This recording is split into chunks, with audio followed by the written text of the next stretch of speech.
Now, if you have any questions, you can ask the questions.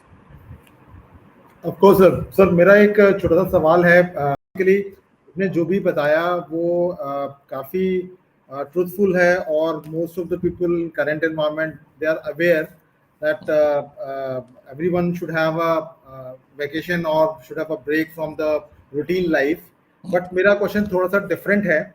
If due to any XYZ reason, if somebody is not able to get that break and is due to some personal occurrences or maybe some official kind of things, then उससे जो guilt पैदा होता है कि he or she is not able to get that break, how to handle that guilt? देखो, हमारी एक बार पहले सबसे शुरू में नजफ के साथ बात हुई थी, तो नजफ को हमने बोला था कि एक चीज होती है उसको बोलते हैं माय एजेंडा और दूसरी चीज होती है उसको बोलते हैं ऑलमाइटीज एजेंडा. तुम समझो कि माय एजेंडा जो है वो फॉल्सिटी है, वो कहा जाए मिथ्या है. जब हमारा जन्म हुआ था तो हमारी अपनी एजेंडा की वजह से नहीं हुआ था. I was born because of almighty's agenda. हमको जैसी बॉडी मिली और जैसा माइंड मिला वो ऑलमाइटीज एजेंडा की वजह से मिला.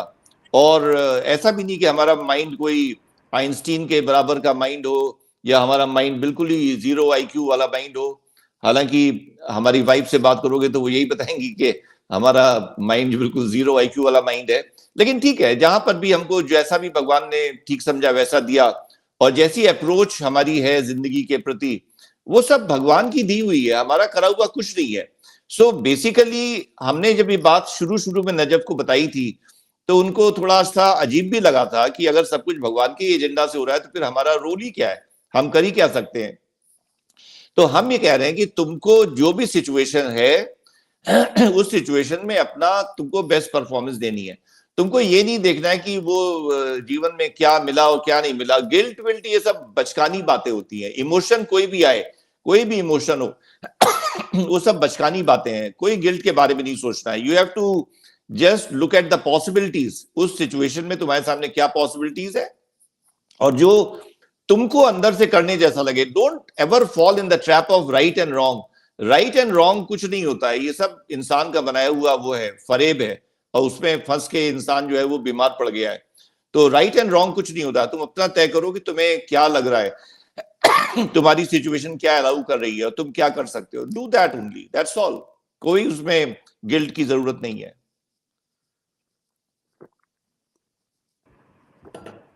जावेद. Got it. सर मेरा भी एक क्वेश्चन है कि सर हम लोग एक जो नॉर्मल रूटीन फॉलो करते हैं, आपने भी बताया कि मॉर्निंग हमारी कैसे होती है, फिर इवनिंग में जो भी रूटीन होती है उसको फॉलो करते हैं. कई बार ऐसा मैंने देखा है और ज़्यादातर जो लोग थोड़े ज़्यादा एज के होते हैं उनके साथ एक प्रॉब्लम आती है कि वो अपनी वो जो मोनोटोनी है उसको ब्रेक नहीं करना चाहते हैं. और उसमें भी लाइक आप कह रहे ब्रेक लेना अच्छा होता है, लेकिन उसमें उनको एक एंजाइटी और एक फियर आ जाता है कि मेरा रूटीन डिस्टर्ब हो जाएगा और इस तरह की चीजें होती हैं. तो इसको कैसे ओवरकम कर सकते हैं? दो की breaks are good for them also, तो इस बात को वो कैसे इसको ब्रेक कर सकते हैं 15 पॉइंट प्रोग्राम को फॉलो करके और थॉट थेरेपी के सेशंस को फॉलो करके. तभी हम लोग पहुंचे नहीं है वहां पर. हम लोग पहुंचेंगे थोड़े दिनों बाद वहां पर कि इंसान का माइंड कैसे बना हुआ है, इसका जो बेसिक कंस्ट्रक्ट है, द बेसिक ह्यूमन कंस्ट्रक्ट. हम लोग जब वहां पे पहुंचेंगे तो उसकी हम लोग बात करेंगे. और हमने आपको बताया था कि इंसान की पूरी जिंदगी पहले से लिखी हुई है, पहले से प्री डेस्टाइंड है. और हमने कहा था कि उसमें 25% जो प्री डेस्टिनेशन है वो डीएनए के लेवल पे होता है और 75% जो प्री डेस्टिनेशन है वो माइंड के लेवल पे होता है कि हमारा माइंड कैसे रिस्पॉन्ड करता है सिचुएशंस को.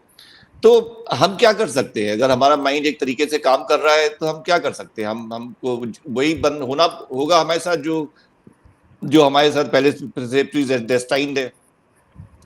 तो हमारा काम है कि हम लोगों के साथ इस नॉलेज को शेयर कर सकते हैं.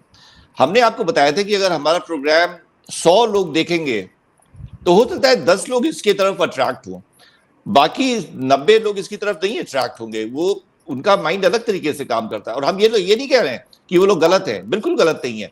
हो सकता है वो किसी और की बात से अट्रैक्ट हो सकता है वो किसी और की बात को सुन के खुश हो, उनका जीवन चेंज हो। हम ये कह रहे हैं कि हर एक का जीवन चेंज होता है, हर एक का जीवन चेंज होने के लिए ही बना हुआ है, लेकिन हर एक का जीवन हमारे द्वारा चेंज हो ऐसा संभव नहीं है। लेकिन हम ये भी कहते हैं कि हमारा प्रोग्राम हर कोई फॉलो कर सकता है, हर कोई बेनिफिट कर सकता है, क्योंकि ये स्केलेबल है।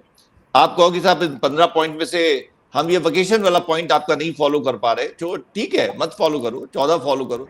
उन 14 से जो अंदर की ब्लड केमिस्ट्री चेंज होगी, उससे तुम्हारा वेकेशन पे जाने का कोई मतलब ही नहीं है।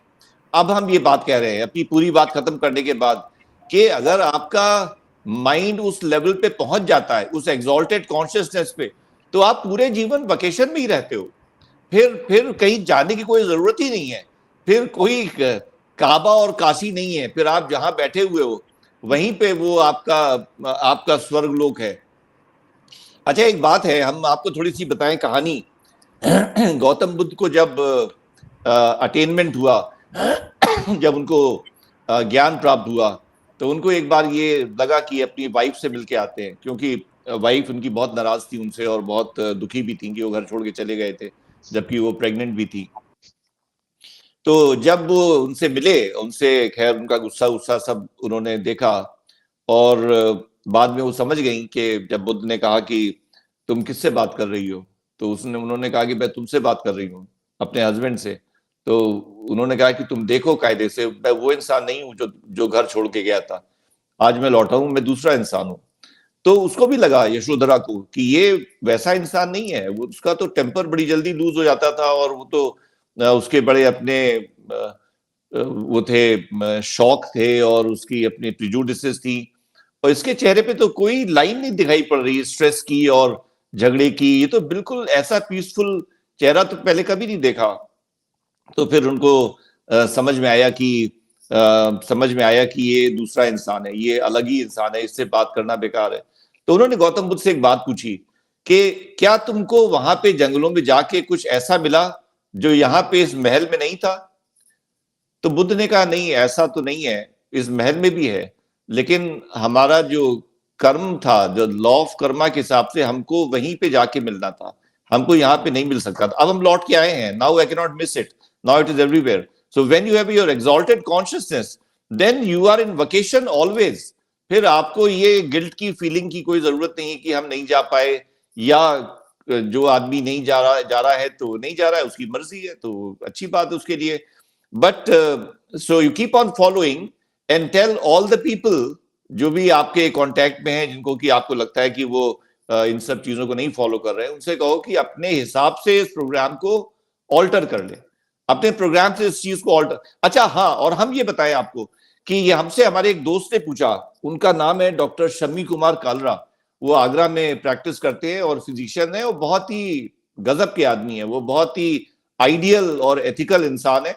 और हम लोग के क्लास में जो सबसे ज्यादा लेक्चर्स अटेंड करता, जो एक भी लेक्चर मिस नहीं करता था, वो था शम्मी कुमार कालरा। तो शम्मी कुमार कालरा ने हमको व्हाट्सएप किया, उसने कहा कि तुम्हारी बातें सुनने में बहुत अच्छी लगती हैं, लेकिन वही जीवन में चेंज नहीं आ रहा है।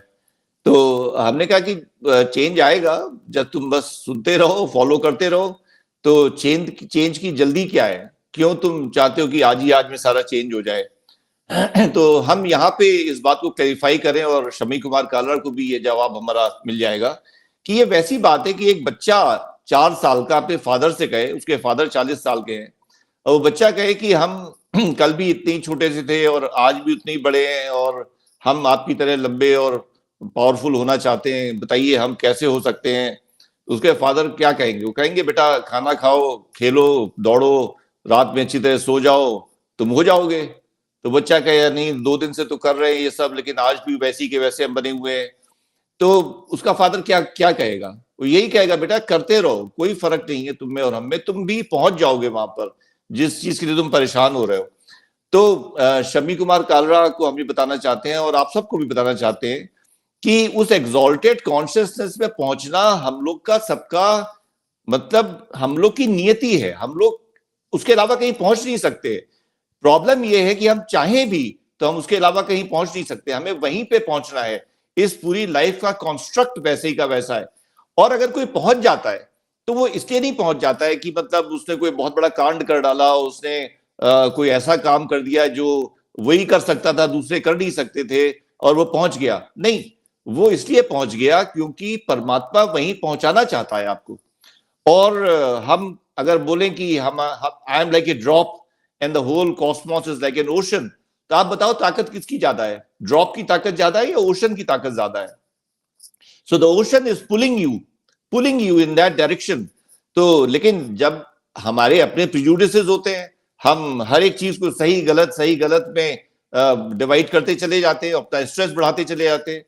तो हम ये बता रहे हैं कि बेसिकली आप अपना जीवन जियो, ये जीवन जैसा आपको मिला है यही जीवन आपकी साधना है।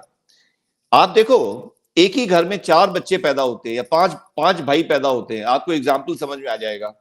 4 भाई का कोई नाम नहीं जानता है और 5वां भाई जो है वो ग्लोबल लीडर बन जाता है, वो पूरे अपने देश का भी लीडर बन जाता है और पूरी दुनिया का भी लीडर बन जाता है। तो लाइफ का कंस्ट्रक्ट ऐसा है कि जिसको जहां पहुंचाना है वो जीवन वहां पहुंचा देता है। आपको सही गलत के ट्रैप पे नहीं पड़ना है, आपको अपने जीवन को फॉलो करना है। और जैसे 40 साल का आदमी अपने 4 साल के बच्चे को समझाता है कि तुम पहुंच जाओगे, have faith in the system works, the system has been working impeccably, और कहीं कोई गलती नहीं होती इस सिस्टम में, पिछले लाखों साल से सिस्टम में कोई गलती नहीं हुई। Have faith in the system and you will reach. Najaf. Mohit sir, आपका कोई क्वेश्चन है प्लीज? अब मेरा क्वेश्चन जो है सर वो ऑलमोस्ट वैसे ही है जैसे नजफ का था कि आदमी मोनोटोनस लाइफ से बोर होता है, पर मोनोटोनस लाइफ ही जो है कंफर्ट जोन है, वो उसको वो छोड़ना नहीं चाहता। तो how we will going to distinguish और breaking a monotonous life versus living in a comfort. अच्छा, जैसे हमारे घर वाले जो है वो छुट्टी पे बाहर जाना चाहते हैं, हमारे लिए यही स्वर्ग है। तो ना सुने उनकी तो स्ट्रेस, सुन ले तो हमें स्ट्रेस। नहीं, हम ये कह रहे हैं कि ultimately you are being processed, तुम्हारी प्रोसेसिंग हो रही है। जब से तुम्हारा जन्म हुआ है तब से तुम हमेशा औरों के साथ तुमने जीवन जिया है। तुम्हारे मदर फादर हो, तुम्हारे पेरेंट्स, तुम्हारे भाई बहन और चाचा और बुआ, मामा, मौसी, ये सब लोग जितने तुम्हारे थे उन सबके साथ तुम इंटरेक्ट कर रहे हो। और फिर सबसे बड़ा जो प्रोसेसिंग प्लांट तुम्हारी जिंदगी में आता है वो आता है स्पाउस, मतलब आदमी के लिए वाइफ और औरत के लिए हस्बैंड। फिर वो प्रोसेसिंग शुरू होती है और अल्टीमेटली तुम बदलते जाते हो। तुम आज देखो कि तुम आज वैसे नहीं होगे जैसे 20 साल पहले थे, तो लगातार तुम बदल रहे हो। तो have faith in the system. आज हम 66 साल के हो गए हैं और हमको हर चीज साफ दिखाई पड़ रही है। अच्छा, अब मैं आपको एक छोटी सी बात बताऊं अपने घर की।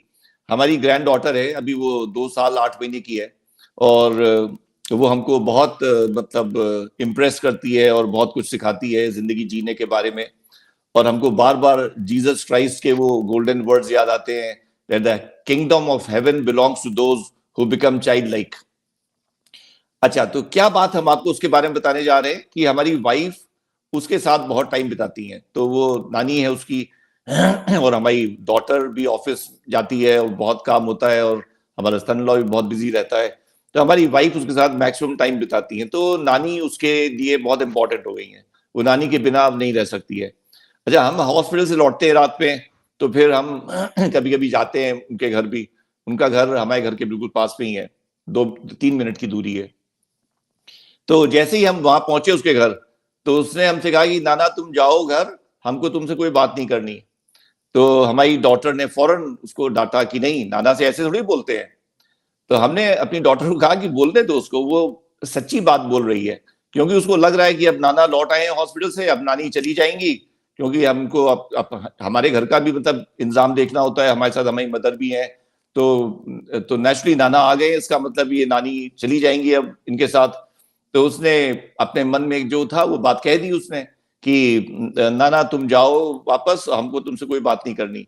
तो हमने अपनी डॉटर से कहा कि वो अभी प्योर है, अभी वो इनोसेंट है, अभी उसके अंदर ये दुनिया का फरेब सब नहीं आया है। थोड़े दिन और बीतेंगे, 4-5 साल के बाद वो सारी पॉलिटिक्स सीख जाएगी कि किसके सामने क्या बोलना चाहिए, किसके सामने क्या नहीं बोलना चाहिए।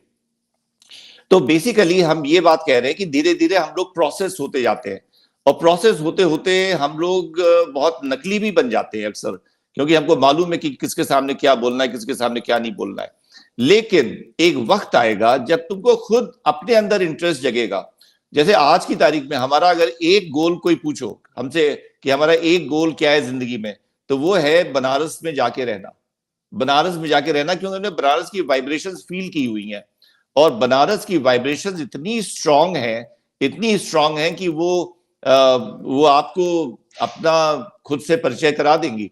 तो मोहित हम भी कह रहे हैं कि you go through the process. जो भी तुम्हारी फैमिली कह रही है, फैमिली को भी ऑनर करो, जो भी तुम्हारे पेरेंट्स कह रहे हैं उनको भी ऑनर करो, और तुम जो कर सकते हो बेस्ट पॉसिबल वो करो, और समझो कि इसी प्रोसेसिंग के थ्रू तुम उस मंजिल पे पहुंचोगे जिस मंजिल की हम लोग बात कर रहे हैं। Mohit. Thank you sir. Javed, और कोई सवाल हो तो आप लोग पूछ सकते हैं। I think it's good from my end. Okay, so now we can stop, and we'll meet again on the next Sunday with a new topic. Thank you very much and good night. Bye. Bye bye. Thank you.